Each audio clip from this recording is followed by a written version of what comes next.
அடுத்ததாக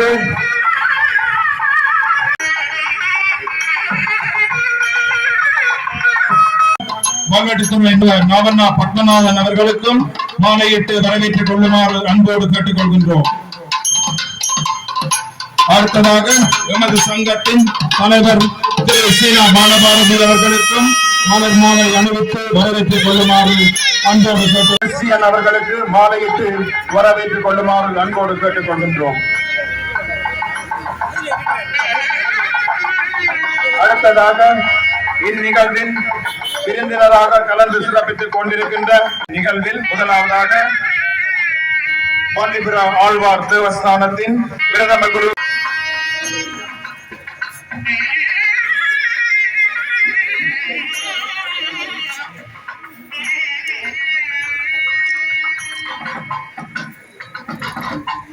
நிகழ்வுகளின் வரிசையிலே சம்பிரதாய முறைப்படி மங்கள விளக்கேற்றல் நிகழ்வு அன்புக்கும் மதிப்புக்கும் உரிய உயர் திரு அடுத்ததாக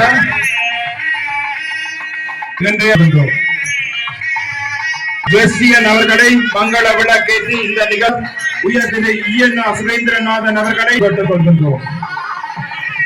உறுப்பினர் கௌரவ அர்ச்சுனா அவர்களின் சுகாதார வைத்திய அதிகாரி திரு எஸ் பிரேமானந்த் அவர்கள் அடுத்ததாக விளக்கேற்றி நிகழ்வை ஆரம்பித்து வைக்குமாறு அன்போடு கேட்டுக் கொள்கின்றோம். அடுத்ததாக பிரதேசவினை ஆரம்பித்து வைக்குமாறு அன்போடு இந்த விழா ஏற்பாட்டு குழு சார்பில் மனமானோடும் சமூகத்தோடு சேர்ந்து இயங்க செய்து சோதனையும் வேதனையும் ஏற்படும் வேளைகளில் எல்லாம் நம்மை தேற்றி வைத்து இக்கணம் வரை எமை வாழ வைக்கின்ற மாற்றம் இல்லாத அந்த பிரபஞ்ச சக்தியாம் ஸ்ரீ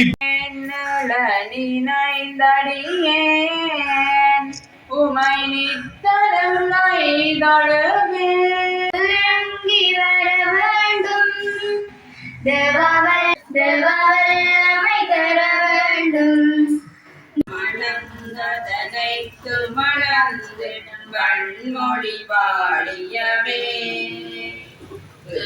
கடல் வைப்பினும் தன் மனம் வீசி இசை கொண்டு பாடியவே எங்கள் தமிழ் மொழி எங்கள் தமிழ் மொழி என்றென்றும் பாடியவே சூழ்களி நீங்க தமிழ் மொழியோங்க துலங்குக வையகமே தொல்லை வினைதது தொல்லையகன்று சுடர்க தமிழ்நாடே பெரியோர்கள் நாட்டி வைத்த கூட்டுறவு மந்திரத்தை சொல்லுவோமே.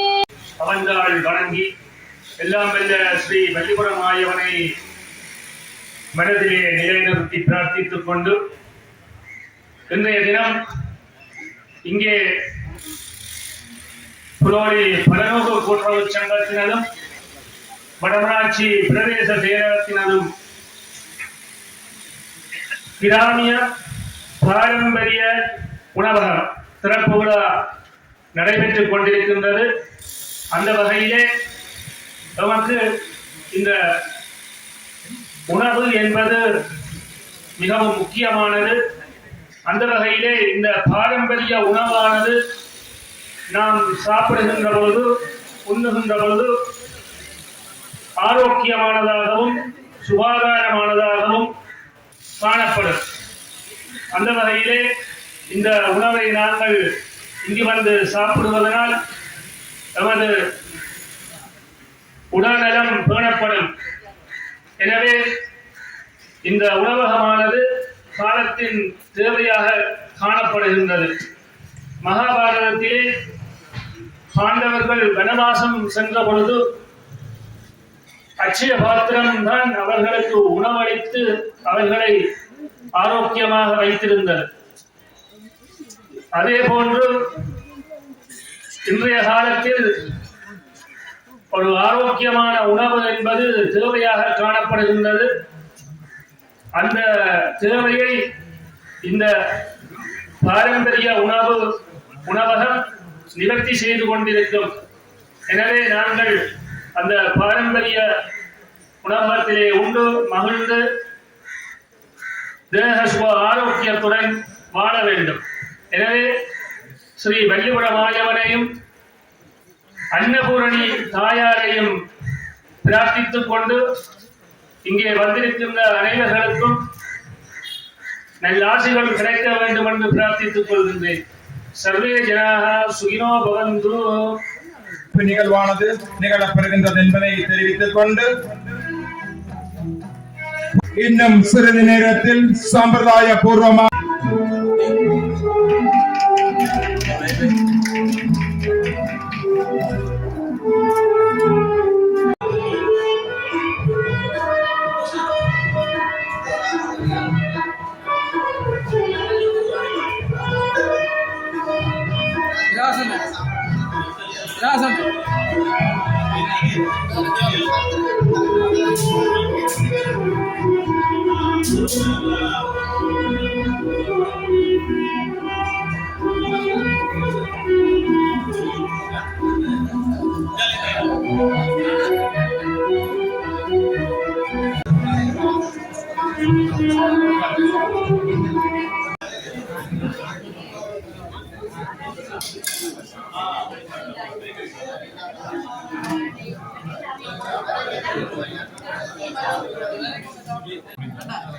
தம்பி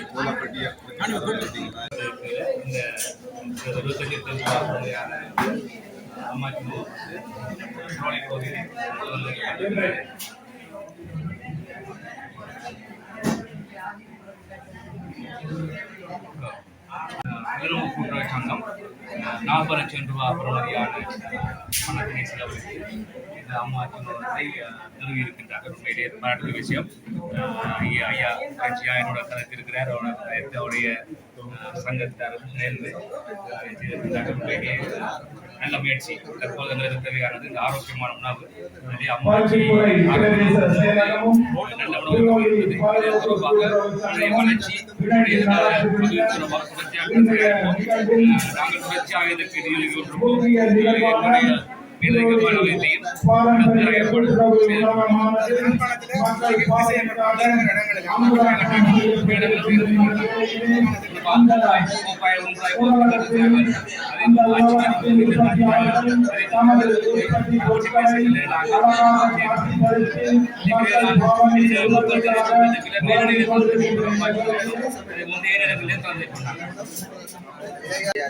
கடப்பகுதியில் வந்து பார்த்தீங்கன்னா இந்த அம்மாஜில இல்லாமல் மக்கள் சரியாக கஷ்டப்பட்டு சாப்பாடு வாங்கினா 200 தேவைப்படும். இங்கே இருக்கிற சமையல் 80 லட்சம் ரூபாய் செலவு செய்து ட்ரைனிங் கொடுத்துருக்காங்க. அப்படி தொடர்ச்சியாக பயிற்சிகளுக்குள்ளாகத்தான் சுத்தமான தரமான சாப்பாடு வழங்குகிறோம். இது உண்மையிலே நல்லது. இது போன்று பல இடங்களில் நாங்கள் சொன்னால் சாப்பாட்டுக்காக இந்த பலர் இருக்கின்றாங்க, வேலை சொல்லுகிறார்கள். அவர்களுக்கு வரப்பிரசாதமாக நாங்கள் மேலும் மேலும் உருவாக்குவோம். அதே போல் இந்த புலோடி பரநோக்கு சங்கம் யாழ்ப்பாணம் மாவட்டத்திலே ஒரு பாரிய பங்களிப்பு என்பது இங்கே அதிகாரிகள் இருக்கிறார்கள். எனவே எல்லாருடைய ஒத்துழைப்புடன் சேர்ந்து இந்த தேச மக்களுக்கு நாங்கள் சரியான இந்த தேசிய மக்கள் சக்தி அரசாங்கம் எதிர்பார்க்கின்ற கிராமிய அபிவிருத்தி, கிராம மக்களுடைய அபிவிருத்தி, அதே போன்ற தொழில்துறை அபிவிருத்தி, உணவு பாதுகாப்பு, கடற்தொழில், சுகாதாரம் அனைத்து பல வகைகளையுமே இந்த நாடு அபிவிருத்தியையும் எண்ணிக்கொண்டிருக்கிற நாட்கள் வருகின்ற பொழுது நாடு மேலும் இருந்து மக்கள் எவரும் சிரிக்கின்ற ஒரு நிலைமை உருவாகும். அதுதான் தேசிய மக்கள் சக்தியினுடைய அரசாட்சி. நான் நிகழ்கின்ற நிகழ்வு நிகழப்பெற்றுள்ளது. நன்றி.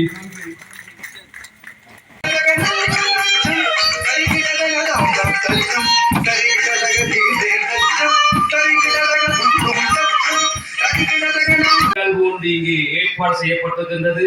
அதற்காக இந்த ஏற்பாடாளருக்கு நான் முதலிலே நன்றிகளையும் பாராட்டுகளையும் தெரிவித்துக் கொள்கின்றேன்.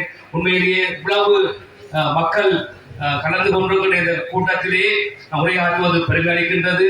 ஏனென்று சொன்னால் இந்த பருத்துறை பிரதேசம் என்பது உண்மையில் எனக்கு ஒரு பிடித்த ஒரு பிரதேசம். நான் விரும்பி பணியாற்றுகின்ற ஒரு பகுதி. பருத்துறை பிரதேசத்தினுடைய ஒரு ஒருங்கிணைப்பு குழு தலைவராக ஜனாதிபதி அன்றகுமார் திசாநாயக்க அவர்கள் எனக்கு வழங்கிய அந்த கடமை, அந்த பொறுப்பை உணர்ந்து தேசிய மக்கள் சக்தியினுடைய அரசாங்கத்தினுடைய கோட்பாடுகளுக்கு அமைவாக நாங்கள் இந்த நாட்டிலே வாழ்கின்ற மக்களுடைய பொருளாதாரத்தை மீட்டெடுத்து அவர்கள் இழந்து போன அந்த வாழ்க்கையை மீண்டும் மகிழ்ச்சிகரமாக வாழ வேண்டும் என்பதற்காக நாங்கள் பல்வேறு அர்ப்பணிப்புகளை செய்து வருகின்றோம். எங்களுடைய அரசாங்கம் இன்றைக்கு பதவியேற்று ஒரு வருடமும் 1-2 மாதங்களும் சென்றிருக்கின்றது. ஆரம்பத்திலே சொன்னார்கள் இது எல்போர்ட் அரசாங்கம் என்று சொன்னார்கள்.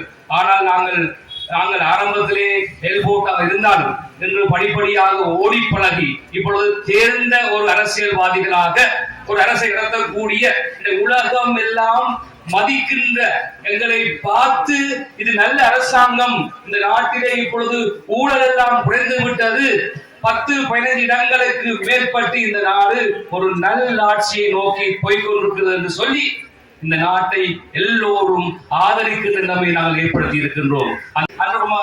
அவர்களுக்கு எப்பொழுதும் நன்றி உடையவர்களாக இருக்க வேண்டும் என்று சொன்னால் எங்களுக்கு ஒன்று தெரியும், உங்களுக்கு இந்த நாட்டிலே நாங்கள் கிராமங்களை அபிவிருத்தி செய்ய வேண்டிய தேவை எங்களுக்கு இருக்கின்றது. கிராமங்களுடைய அபிவிருத்தி தான் ஒரு நகரத்தின் அபிவிருத்தியாக, ஒரு நகரத்தினுடைய அபிவிருத்தி தான் ஒரு நாட்டினுடைய அபிவிருத்தியாக நாங்கள் பார்க்கின்றோம். எனவே இந்த நாடானது மீண்டும் ஒரு தேசமாக அனைவரும் மதிக்கின்ற ஒரு நாடாக மிளிர்கின்ற பொழுது எங்களுடைய சந்ததிகளும் எங்களுடைய பிள்ளைகளும் அதிக மகிழ்ச்சி அடைவார்கள். நாங்கள் இலங்கையர் என்கின்ற நாங்கள் தமிழர்கள், சிங்களவர்கள், முஸ்லீம்கள் என்ற பேதம் அல்லாமல் நாங்கள் எந்த மதங்களையும் சாராமல் ஒரு தாய் நாட்டு பிள்ளைகளாக அனைவருக்கும் சமத்துவமான கல்வி, அனைவருக்கும் சமத்துவமான சுகாதாரம், அனைவருக்கும் சமத்துவமான வாழ்க்கை என்கின்ற நல்ல ஒரு நாட்டை உருவாக்குவதற்காக நாங்கள் அரும்பாடுபட்டுக் கொண்டிருக்கின்றோம். உங்களுக்கு தெரியும், நானோ எங்களுடைய ஜனாதிபதியோ அல்லது எங்களுடைய அமைச்சர்களோ மக்களுடைய பணத்தை திருடுவது கிடையாது. எங்களுக்கு திருட வேண்டிய அவசியமும் இல்லை. நாங்கள் அரசியலுக்கு எப்படி வந்தோமோ அப்படியே நாங்கள் சென்று விடுகின்றோம். எங்களுடைய மக்களுடைய பணம் எங்களுக்கு தேவையில்லை. ஆனால் நாங்கள் சிறுக சிறுக சேமித்து இந்த நாட்டை அபிவிருத்தி செய்து வருகின்ற பொழுது எங்களுக்கு பல பிரச்சனைகள் ஏற்படுகின்றது. உங்களுக்கு தெரியும், இந்த நாடு, இந்த வடக்கு கிழக்கு பிரதேசங்கள், இலங்கை போன்ற பகுதிகள் ஒவ்வொரு தடவையும் பல இழப்புகளை சந்தித்திருக்கின்றது. கடந்த காலங்களிலே யுத்தம் காரணமாக நாங்கள் எங்களுடைய கல்வி, பல செல்வங்களை இழந்திருக்கின்றோம். இந்த நாட்டை விட்டு பலர் வெளியேறி சென்றிருக்கின்றார்கள். அதே போன்றுதான் ஒவ்வொரு முறையும் இயற்கை பேரழிவு வருகின்றது. நிசா புயல் காரணமாக இந்த தேசத்தில் பல மக்கள் பாதிப்படைந்தார்கள். அதே போன்று கொரோனா காலத்திலே பல மக்கள் பாதிப்படைந்திருந்தார்கள். சுனாமியாலே மக்கள் பாதிப்படைந்தார்கள். டிட்பா புயலாலே மக்கள் பாதிப்படைந்தார்கள். இந்த டிட்பா புயல் வந்த பொழுது இந்த நாட்டிலே ஒரு பெரிய அழிவு ஏற்பட்டது. இந்த நாடு பாரிய சவால்களை சந்தித்தது. இந்த நாடு மீண்டும் என்ற சந்தேகம் வந்த பொழுதுதான் 70க்கும் மேற்பட்ட நாடுகள் எங்களோடு இணைந்து இந்த தேசத்தை கட்டி வளர்க்க முன் வந்தார்கள். எனவே அவர்கள் வழங்கிய அந்த ஆதரவு எந்த காரணம் சொன்னால், இந்த நாட்டு மக்களுக்கு, இந்த நாட்டு அரசாங்கத்திற்கு நான் கொடுத்த உதவி அது மக்களுக்கு போய் சேரும் என்ற காரணத்துக்காகத்தான் எல்லாரும் ஒன்று திரண்டு எங்களுக்கு அந்த உதவியை வழங்கினார்கள். இப்பொழுது வழங்கிக் கொண்டிருக்கின்றார்கள். உங்களுக்கு தெரியும், இப்பொழுது ஈரானிய யுத்தம் வருகின்றது. எங்களோட மக்களில் சில பேருக்கு ஒரு வியாதி இருக்கின்றது. அது எவ்வாறு வியாதி என்று சொன்னால், ஏதாவது இந்த நாட்டில் நடந்தால் சரி, இலங்கை அழிய போகிறது, என்ன செய்ய போகுது இலங்கை என்பொரு ஒரு குறுவட புறப்பாடு இருக்கின்றது. பெட்ரோல் தட்டுப்பாடு சொன்னால் உடனே ஓடி போய் லைன்ல நிற்கிறது. உங்களுக்கு தெரியும், அண்மையில பெட்ரோல் தட்டுப்பாடு வந்த பொழுது யாழ்ப்பாண நகரம் முழுக்க ரோட்டிலே லைன்ல மக்கள் நிற்கிறாங்க. ஆனால் கிளிநொச்சி மாங்குளம் தாண்டி அங்கால செல்கின்ற பொழுது எந்த இடத்திலேயும் மக்கள் லைன்ல இல்லை. அப்ப நாங்கள் ஒரு வகையான வாழ்வாதாரத்தை நாங்கள் வாழ்ந்து கொண்டிருக்கோம். விஷமதான் நான் சிந்திக்க வேண்டும். ஒரு பொதுவான மனப்பான்மையோடு நாங்கள் வாழ வேண்டும். அந்த வகையிலே தான் இந்த புலோடி பிரதேசத்திலே அம்மாச்சி உணவகம், பாரம்பரிய உணவு வகை அம்மாச்சி என்று பேரரசு ஒரு பிரச்சனை ஒன்று இருக்குது. அதனாலே பாரம்பரிய உணவகமாக அது மாற்றப்பட்டிருக்கின்றது. இந்த புலோடி பலனவு கூட்டுறவு சங்கம் இன்றைக்கு 55 ஆண்டுகளுக்கு மேல சேவையாற்றி அது ஒரு நினைக்கிறேன் யாழ்ப்பாண மாவட்டத்திலே ஒரு பெயர் பெற்ற புகழ்பூத்த கூட்டுறவாளர்களாக அவர்கள் இருக்கிறார்கள். உண்மையிலேயே அந்த கூட்டுறவாளர்கள் இப்பொழுது நலிந்து போய்கொண்டிருக்கின்றார்கள். அவர்களை மீட்டெடுத்து அந்த அவர்கள் ஆற்றிய எனக்கு தெரிந்த வகையிலே கூட்டுறவு சங்கங்கள் எங்களுடைய மக்கள் யுத்த காலங்களிலே அல்லது முன்னைய காலங்களிலே அவள் ஆற்றிய சேவையை என் கண் முன்னாலே இப்பொழுதும் இருக்கின்றது. சிறிய வயதிலே நாங்கள் யுத்தத்தாலே பாதிக்கப்பட்ட போது இடம்பெயர்ந்து போகின்ற பொழுது ஒவ்வொரு சங்க கடைகளிலே அவர்கள் பங்கீட்டு நிவாரணம் வழங்குவார்கள். அப்படி எல்லாம் அவருடைய சேவைகள் நிலைத்திருந்தன. ஆனால் இன்றைக்கு அந்த சங்கங்கள் அவருடைய செயல்பாடுகள் நாட்டுடைய ஏணியை வெற்றிகரமாக அது மலங்கெடுத்துக் கொண்டு போகின்றது. அதை விடக்கூடாது, அதை நாங்கள் கட்டி வழங்க வேண்டும் என்ற நோக்கத்துக்கு நாங்கள் செயல்படுகின்றோம். அதே போன்றுதான் இந்த ஆரோக்கியமான உணவுகளை மக்கள் தேடிக்கொண்டிருக்கிறார்கள். யாழ்ப்பாணத்திலே பாரம்பரிய உணவை சாப்பிடுவதற்காக வெளிநாடுகளிலிருந்து வருகின்ற மக்கள், உள்ளூரில் இருக்கின்ற மக்கள் தேடுகின்றார்கள். அந்த பாரம்பரிய உணவுகளை இந்த பாரம்பரிய உணவகங்கள் வழங்குகிறது உண்மையிலே எங்களுக்கு மகிழ்ச்சி அளிக்கின்றது. இது ஒரு சுகாதாரமான மிகவும் மலிந்த விலையிலே சாமானிய மக்களும் சாப்பிடக்கூடிய ஒரு இடமாக அது விழுந்து வருகிறது. கிட்டத்தட்ட 80 லட்சம் ரூபாய் பெறுமதியான நிதியிலே இது புனரமைக்கப்பட்டிருக்கின்றது. என்னுடைய சிறிய பங்களிப்பு வழங்கப்பட்டது என்று சொன்னால் நான் வேற நிதிகளை வழங்கியிருக்கின்றேன். சென்ற முறையும் இந்த கருத்தரை போதைக்கு நான் வழங்கியிருக்கின்றேன். தொடர்ச்சியாக வேறு திட்டங்கள் ஊடாகவும் இந்த படகுத்துறை பிரதேசத்துக்கு வழங்குவேன். இதனுடைய அபிவிருத்தி, இதனுடைய வளர்ச்சி, இதனுடைய செயல்பாடுகள் மேலும் மேலும் வளர்ந்து இந்த படகுத்துறை பிரதேசம் கல்விக்கு பெறுவதுடன் அந்த பேரின் மகிமையை நாங்கள் காப்பாற்ற வேண்டும். அதே போன்று ஓடக்கரை என்ற இடத்திலே இருக்கின்ற தோசை, அவருடைய அப்பம் இலங்கை கூடாக பெயர் வாய்ந்தது. அந்த ஓடக்கரை தோசையும் ஓடக்கரை அப்பமும் இன்னைக்கு வடமராட்சிக்கு பேச சொல்லுகின்ற இடமாக இருக்கின்றது. அதே போன்று இன்று வரைக்கும் அந்த பிராண்ட் நேம் மாறாமல் இருக்கிற பருத்தித்துறை வடை. எனவே இந்த பெருமைக்கெல்லாம் காரணமாக இருக்கின்ற இந்த வடமராட்சி பருத்தித்துறை மக்களுக்கு எங்களுடைய விசேடமான நன்றிகளை கூறிக்கொண்டு, நாங்கள் எதிர்பார்க்கின்ற ஒரு சுபீட்சமான நாட்டை கட்டிவிடப்பதற்காக உங்களுடைய ஒத்துழைப்பை வழங்கி எங்களுடைய இளம் சமூகம், எங்களுடைய அடுத்த சமூகம் எல்லாம் அமைதியாக வாழ, நல்ல வாழ்க்கை வாழ நாங்கள் எப்பொழுதும் பாடுபட வேண்டும். நீங்களும் பாடுபட முன்வர வேண்டும் என்று நான் உங்களை கேட்டு இந்த வாய்ப்பு வழங்கிய உங்களுக்கு நன்றி கூறி விடைபெற்றுக் கொள்கின்றேன். நன்றி, வணக்கம். அந்த வகையில் செல்வி இலங்கேஸ்வரன் வருகை தந்து இந்த நிகழ்வுக்கான அபிவிருத்தி கூட்டுறவு வளத்தோடு செயற்பட வேண்டும் என தனது ஏற்பாடுகளை விரைவாக மேற்கொண்டுள்ளார்கள். அவற்றினையும் பெற்று செல்ல வேண்டும் என சபையும் இணைந்து எனக்கு அறிவுறுத்தலும் இந்த விழாவில் கலந்து கொண்டு சிறப்பிக்கின்ற அதிதிகள் அவர்களுக்கும் இதற்கான வணக்கத்தை தெரிவித்துக் கொண்டு இன்று நாம் நமது பாரம்பரிய உணவகம் புறக்கோளாவில் கலந்து கொண்டிருக்கின்றோம். இதற்கான விலை டாக்டர் ராமநாதன் அர்ஜுனாவின் எண்ணக்கருவிலிருந்து உருவானது. நமது பிரதேசத்தில் ஒரு பாரம்பரிய உணவகம் நியாய விலையில் உணவுகள் வழங்க வேண்டும் என்று நாங்கள் நீண்ட நாட்களாக ஆசைப்பட்டிருந்தோம். அதற்கான முதல் விலை டாக்டர் ராமநாதன் அர்ஜுனாவால் முன்கை எடுக்கப்பட்டது. அந்த பாரம்பரிய உணவகம் இந்த துறப்பு விழா காண்பதில் மிகவும் மகிழ்ச்சியாக உள்ளது. இந்த உணவகம் பங்காளராக எமது குளோரி கூட்டுறவு சங்கம் அளப்பரிய சேவையை செய்துள்ளது.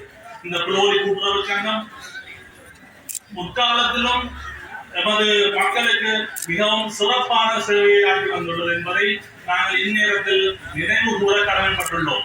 எனக்கு தெரிய இந்த குளோரி கூட்டுறவு சங்கம் நாங்கள் இடப்பெயர்வு காலத்தில் 1987, 86 எல்லாம் பருத்துறை கூட்டுறவு சங்கம் இயங்காத போதும் எமது குளோரி கூட்டுறவு சங்கம் மிகவும் திறமையாக செயல்பட்டு அந்த நேரம் மக்களுக்கு மிகவும் சேவையாற்றியது. அது தொடர்ந்து இந்த பாரம்பரிய உணவகத்தில் பங்காளராக இருப்பது மிகவும் பெருமைக்குரியது. அந்த பாரம்பரிய உணவகம் தொடர்ந்தும் மிகவும் சிறப்பாக செயல்படுவதற்கு அனைத்து நிறுவனங்களும்